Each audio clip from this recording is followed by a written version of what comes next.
All right, what's going on, guys? Trev back again here to bring you another video. This one's going to be doing our weekly review for the third episode now of The Walking Dead: The Ones Who Live By.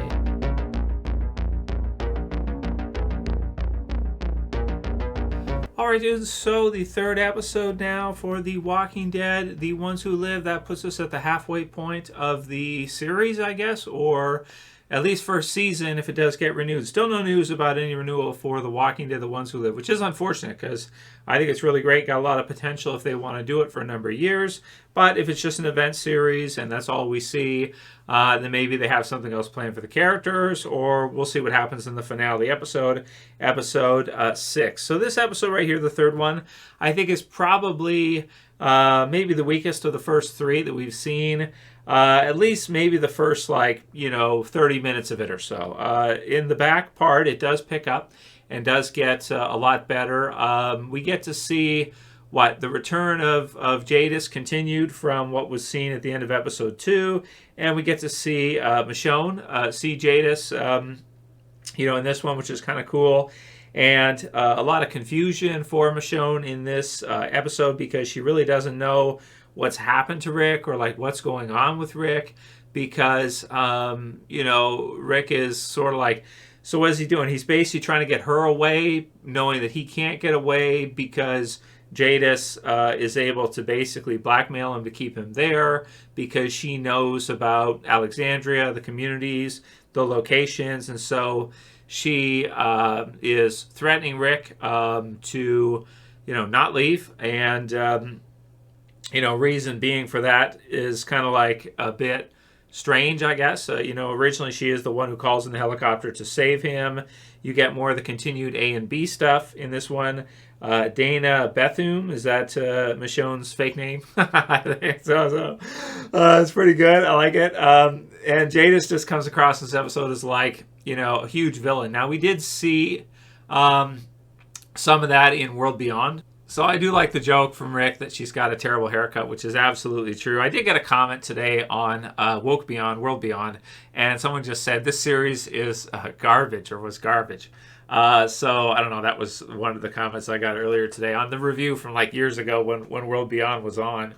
That was such a disappointing series, but Jadis was really good as a villain at the end of it. We see her kind of continue in this sort of way. So she's changed quite a bit from saving Rick and kind of being a hero in that way to where she's at right now, where she's just seems to be completely maybe almost enjoying the CRM, or just really preferring it seems like, compared to the life that they had before. And I guess in some ways you can understand why.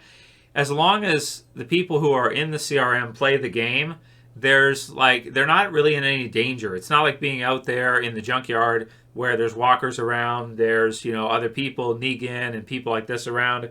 There's definitely she's you feel like maybe she's got a good, maybe for her this is a best case scenario for her. This is just an environment that she really loves and kind of thrives in. So so she's pretty good in this one. Thorne almost shoots Michonne in this one, so possibly some jealousy on the part of Thorne for Rick. We get the sense that maybe she likes Rick, she has feelings for Rick, and that he's kind of the one that's left after Oakenfour has died now, in terms of their sort of trio. And so that's a pretty good scene, maybe one of the best parts of the episode. We'll see what happens with it, with the moves and Rick being promoted and all this kind of weird stuff.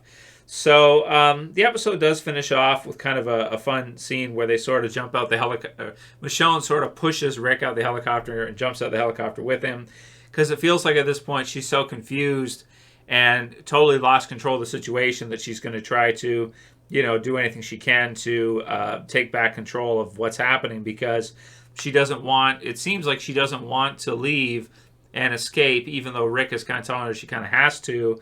So they're going to try to find a way to figure it out, or at least she will. So that's most of what I want to say about the episode. I did enjoy it. The middle lagged for me a little bit.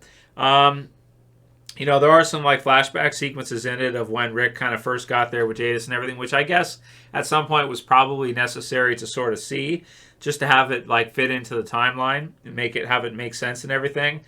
And so, I enjoyed Michonne a lot in this one, especially considering, the kids back home, Judith and RJ, which I'm not sure. Has she told Rick at some point about RJ? Does he know about that or not? Feels like he doesn't quite yet. So I'm going to give this episode an 8 out of 10.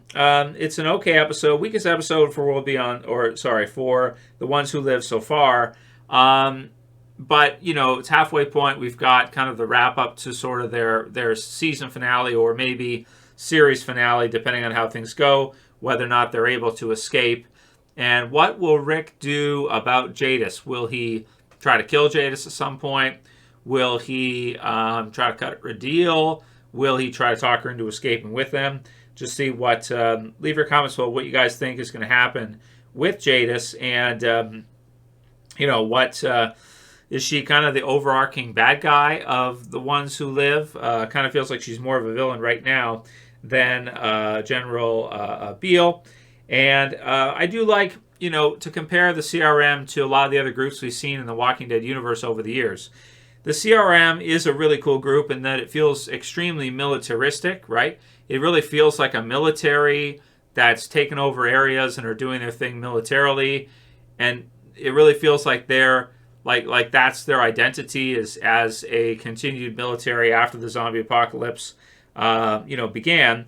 And so they are very cool. The awesome intro adds to it.